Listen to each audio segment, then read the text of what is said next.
नमस्कार पब्लिक. तर सकाळ सकाळ मग मी खूप कटकट करत होते, कारण मी लवकर आंघोळीला जात नव्हते. सुट्टी असल्यास मी कधीच लवकर आंघोळ करत नाही, हे माझं ठरलेलं असतं.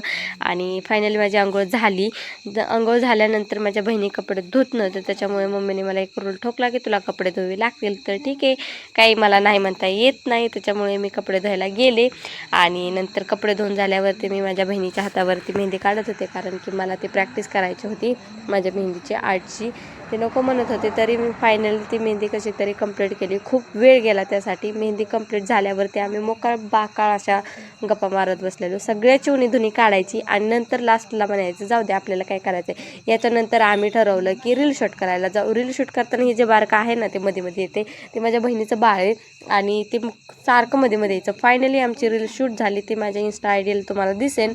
एवढ्या 2 दिवसात मी ती टाकणार आहे, तर तुम्ही ती नक्की जाऊन बघा. नंतर नाईटला मी माझे आर्ट कंप्लीट करत होते, जे काल माझं अपूर्ण राहिलेलं ते कंप्लीट करत करत नंतर हा जो लोगो आहे तो आम्ही यूट्यूब चॅनलसाठी तयार केला आहे. तो कसा आहे ते नक्की सांगा. आणि आत्ताशी मी म्हणजे ब्लॉगिंगला स्टार्ट करत आहे, तर काही चुकत असेल तर तुम्ही नक्की सांगा कमेंटमध्ये आणि सपोर्ट करा. माझ्या यूट्यूब चॅनलला सबस्क्राईब, लाईक, शेअर, कमेंट्स वगैरे सगळं करा. भरपूर प्रेम द्या. थँक्यू.